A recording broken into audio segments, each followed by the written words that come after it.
let me go to verse number 9 now. இப்பொழுது 9ஆம் வசனத்துக்கு நான் கடந்து போறேன். And I tell you, make friends for yourself by means of unrighteous mammon, so that when it fails, they may receive you into the eternal habitations. நான் உங்களுக்கு சொல்லுகிறேன், நீங்கள் மாளும் பொழுது உங்களை நித்தியமான வீடுகளிலே ஏற்றுக்கொள்வார் உண்டாகும்படி அநீதியான உலக பொருளால் உங்களுக்கு சிநேகிதரை சம்பாதியுங்கள். So in this portion of scripture, I come to learn what Jesus says I should do with the money that he has blessed me with. இந்த வேத பகுதியை நான் வாசிக்கும் பொழுது எனக்கு ஆசீர்வதித்து தேவன் எனக்கு கொடுத்திருக்கிற இந்த செல்வம் பணத்தை வைத்துக்கொண்டு நான் என்ன செய்ய வேண்டும் என்கின்ற காரியத்தை என்னால் கற்றுக்கொள்ள முடிகிறது. And I tell you, make friends with unrighteous mammon, that is money. அநீதியான உலக பொருளாகிய பணத்தை வைத்துக்கொண்டு நீங்கள் சிநேகிதர்களை சம்பாதியுங்கள் என்று சொல்லப்பட்டிருக்கிறது. Probably invite your friends for dinner. உங்களுடைய நண்பர்களை நீங்க இரவு விருந்துக்கு கூப்பிடலாம். Spend some money, get some biryani from outside, the best you can think, and serve it to them. நல்ல கொஞ்சம் பணத்தை செலவு பண்ணிட்டு நல்ல அருமையான பிரியாணி நீங்க ஆர்டர் பண்ணிட்டு அவங்களுக்கு பகிர்ந்து கொடுங்க, அவங்களோட கூட நேரத்தை செலவிடுங்க. But don't fail to tell them that there is a place called heaven and there is a person called Jesus who came into this world to make a way for us to come to heaven. ஆனாலும் பரலோகத்துக்கு செல்லும்படி இந்த பூமியிலே நமக்கு ஒரு வழியை காண்பித்த ஆண்டவராகி இயேசு என்கின்ற ஒருவர் உண்டு, பரலோகம் என்கின்ற ஒரு இடம் உண்டு என்பதை சொல்ல மாத்திரம் நீங்கள் தவறிவிடாதீர்கள். So make friends using this money. இந்த பணத்தை வைத்துக்கொண்டு நீங்கள் சிநேகிதர்களை சம்பாதியுங்கள். And lead them to salvation. அவர்களை ரட்சிப்புக்கு நேரே நடத்துங்கள். I think it is in the book of Proverbs which says, he that is wise winneth souls. நீதிமொழிகள் புத்தகத்தில் இருக்குன்னு நான் நினைக்கிறேன், ஆத்துமாக்களை ஆதாயப்படுத்திக் கொள்ளுகிறவன் ஞானவானா இருக்கிறான் என்று. Because nothing in this life matters at the end of the day when we are going to breathe our last breath. It's all about what the late C.T. Studd said. There is only one life and it will soon be past. But only what is done for the Lord Jesus Christ will last. இந்த பூமியிலே நம்முடைய ஓட்டத்தை நம்ம முடிக்கும் பொழுது நம்ம வேற எதையும் நம்ம ஆதாயப்படுத்தி கொண்டு செல்ல முடியாது ஆத்துமாக்களை தவிர. அருமையான தேவ மனிதர் C.T. ஸ்டாட் சொன்னது எனக்கு நினைவில் வருகிறது. அவர் சொன்னார், நமக்கு இருக்கக்கூடியது ஒரே ஒரு வாழ்க்கை, இந்த வாழ்க்கையும் சீக்கிரத்திலே கடந்து போகும், ஆனாலும் கர்த்தருக்கு ஆண்டவருக்கு நாம் எதை செய்தோமோ அது மாத்திரமே நிலைத்து நிற்கும் என்று C.T. ஸ்டாட் அவர்கள் சொன்னார். Do we tell people that Jesus Christ is going to come very soon for his bride? தன்னுடைய மனவாட்டிக்காக ஆண்டவராய் இயேசு கிறிஸ்து சீக்கிரம் வரப்போகிறார் என்று நம் மக்களிடத்திலே சொல்லுகிறோமா? Of late I have been traveling to lots of churches in India, south as well as north, but nobody seems to even believe this, that Christ will come for his bride. சமீப நாட்களிலே அநேக திருச்சபைகளுக்கு, தென்னிந்தியாவிலும் வட இந்தியாவிலும் அநேக திருச்சபைகளுக்கு நான் பயணித்துக் கொண்டிருக்கிறேன். ஆனாலும் ஆச்சரியமான காரியம் என்னவென்றால், தன்னுடைய மனவாட்டிக்காக ஆண்டவராகிய இயேசு கிறிஸ்து வரப்போகிறார் என்பதை நம்ப கூட இன்றைக்கு ஜனங்கள் தயாராக இல்லை. That is why Jesus Christ said it will be like the days of Noah, eating and drinking and marrying, and life will go on and on and on, as though nothing new is going to happen. ஆகையால் தான் நோவாவினுடைய நாட்களிலே நடந்தது போல் மக்கள் புசித்தும் குடித்தும் பெண் கொடுத்தும் பெண் எடுத்தும் கொண்டு தங்களுடைய வழக்கமான காரியங்களை எதுவுமே இனி நடக்காது என்கின்ற நினைப்போடு கூட மக்கள் இருப்பது போல் இருப்பாங்க என்று ஆண்டவர் சொல்லிட்டு போயிருக்கிறார். We find that in Luke chapter 17. அதை லூக்கா 17ஆம் அதிகாரத்திலே வாசிக்கிறோம். Verse 26. 26ஆம் வசனத்திலே, As it was in the days of Noah, so will it be in the days of the Son of Man. They ate, they drank, they married, they were given in marriage until the day when Noah entered the ark and the flood came and destroyed them all. நோவாவின் நாட்களில் நடந்தது போல மனுஷகுமாரனுடைய நாட்களிலும் நடக்கும். நோவா பேழைக்குள் பிரவேசித்த நாள் வரைக்கும் ஜனங்கள் புசித்து குடித்தார்கள், பெண் கொண்டு கொடுத்தார்கள், ஜலப்பிரளயம் வந்து எல்லாரையும் அழித்து போட்டது. Then the next verse talks about the days of Lot. அடுத்த வசனமே லோத்தினுடைய நாட்களை குறித்து சொல்லுகிறது. For those who are listening to this message, it is disgusting when you go to places like America to see a man marrying a man and a woman marrying a woman. இந்த செய்தி கேட்டுக்கொண்டிருக்கிற இதே வேளையிலே நீங்கள் அமெரிக்க தேசத்திற்கு போகும் பொழுது அருவருப்பான காரியங்கள் நடந்து கொண்டிருக்கிறது. ஒரு ஆணை திருமணம் புரிகிறான், ஒரு பெண்ணை திருமணம் புரிகிற காரியத்தை இன்றைக்கு கேள்விப்படுகிறோம். God created Adam and Eve in the garden, not Adam and Steve. தேவன் ஏதேன் தோட்டத்திலே ஆதாம் ஏவாளை உண்டாக்கினாரே தவிர ஆதாமையும் ஸ்தேவானையும் அவர் உண்டாக்கவில்லை. So how the word of God, the commands of God has been consistently twisted by the devil today. எப்படி இந்த கடைசி நாட்களிலே தேவனுடைய வார்த்தை, தேவனுடைய வாக்குத்தத்தங்கள் எல்லாம் இந்த கடைசி நாட்களிலே பிசாசினால் திருவி சொல்லப்பட்டிருக்கிறது. So all these only gives us more pressure that we need to do something for the kingdom of Christ. இவைகளெல்லாம் நம்மேல் ஒரு விதமான பேர் அழுத்தத்தை வைக்கின்றன. நாம் தேவனுடைய ராஜ்யத்திற்காக ஏதாகிலும் ஒன்று செய்ய வேண்டும் என்று. So let us read verse 9 of Luke 16 again. லூக்கா 16ஆம் அதிகாரத்தினுடைய 9ஆம் வசனத்தை நாம் திரும்பவும் வாசிப்போம். And I tell you, make friends for yourselves by means of unrighteous mammon. நான் உங்களுக்கு சொல்லுகிறேன், அநீதியான உலக பொருளால் உங்களுக்கு சிநேகிதரை சம்பாதியுங்கள். Then it doesn't stop there, it continues. அதோட நிக்கல, அது தொடருது. So that when it fails, they may receive you into the eternal habitations. அது ஏன் தெரியுமா? நீங்கள் மாளும் பொழுது உங்களை நித்தியமான வீடுகளில் ஏற்றுக்கொள்வார் உண்டாகும்படிக்கு. Let's assume all the money that you have is over. கொஞ்சம் யோசிச்சு பாருங்க, உங்க கை இருப்புல இருக்கக்கூடிய மொத்த பணமும் காலி ஆயிடுச்சு. You don't have unrighteous mammon at all. இப்போ உங்க கையில அநீதியான உலக பொருள் ஒண்ணு கூட இல்ல. But what would you have done when you had that? You would have made friends. ஆனா அந்த பணம் உங்க கையில் இருக்கும் பொழுது நீங்க என்ன செய்திருக்கலாம்? நீங்க நண்பர்கள் அல்லது சிநேகிதர்களை உங்களுக்கு என்று ஆதாயப்படுத்தி இருக்கலாம். You would have led so many people to the Lord.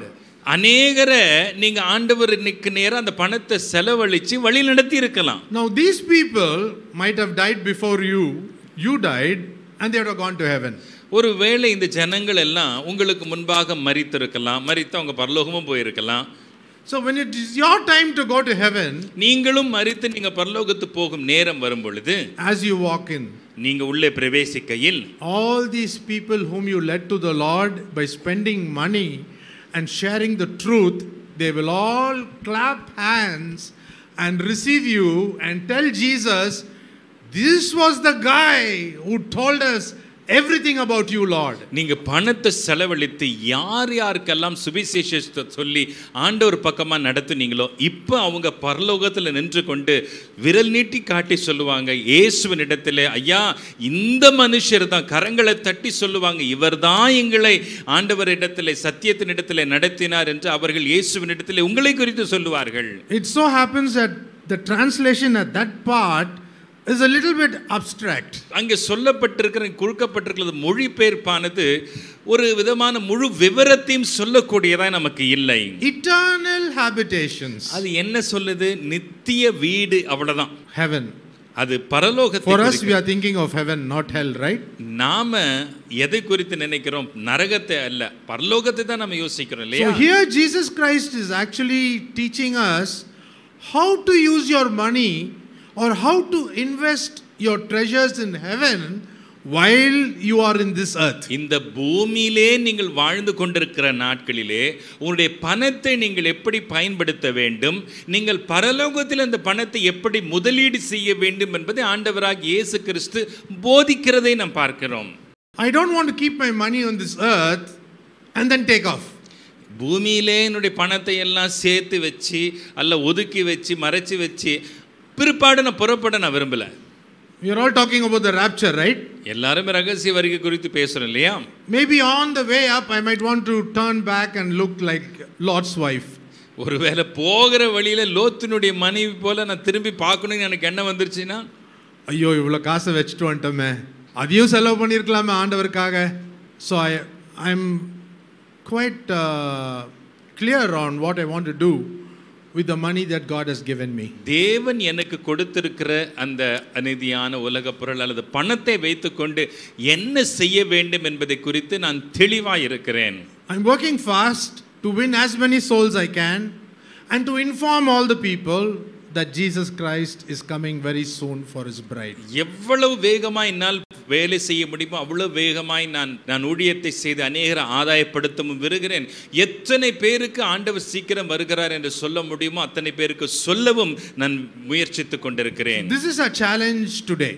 இன்றைக்கு நமக்கு முன்பாக இருக்கக்கூடிய சவால் இதுவே. Go and share with people about the great salvation when he came the first time, and now we are waiting for his return for his bride. And then finally also teach them about the battle of Armageddon, where he will land on the Mount of Olives. நீங்கள் போய் ஏன் இயேசு கிறிஸ்து முதலாவது வந்தார் அந்த ரட்சிப்பின் செய்தியை பகிர்ந்து கொள்ளுங்கள்.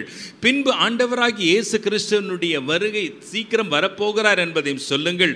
அது மாத்திரமல்ல, அந்த அர்மகேதான் யுத்தம் பின்பு அவருடைய பாதங்கள் எப்படி இந்த பூமியில் வந்து நிற்கப் போகிறது, கடைசி நாட்களில் என்ன நடக்கப் போகிறது என்பது காரியத்தை எல்லாம் ஜனங்களுக்கு அறிவியுங்கள்.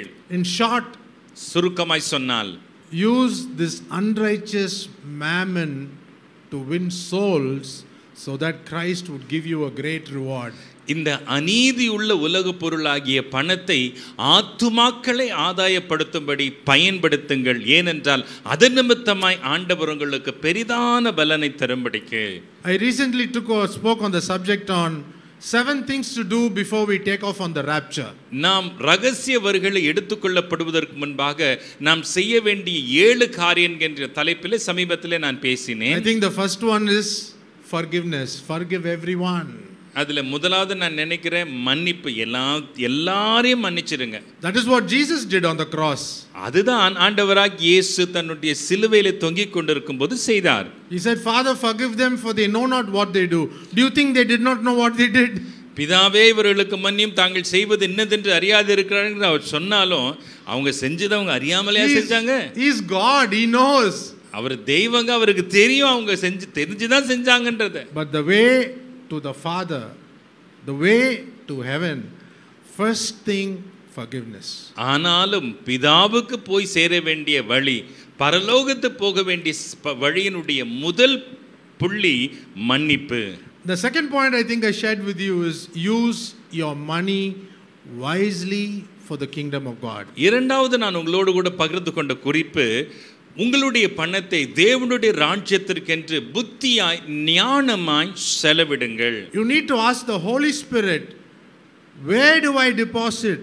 Where do I give this money? You might have a lot of money, but the principle of giving, you need to consult with the giver.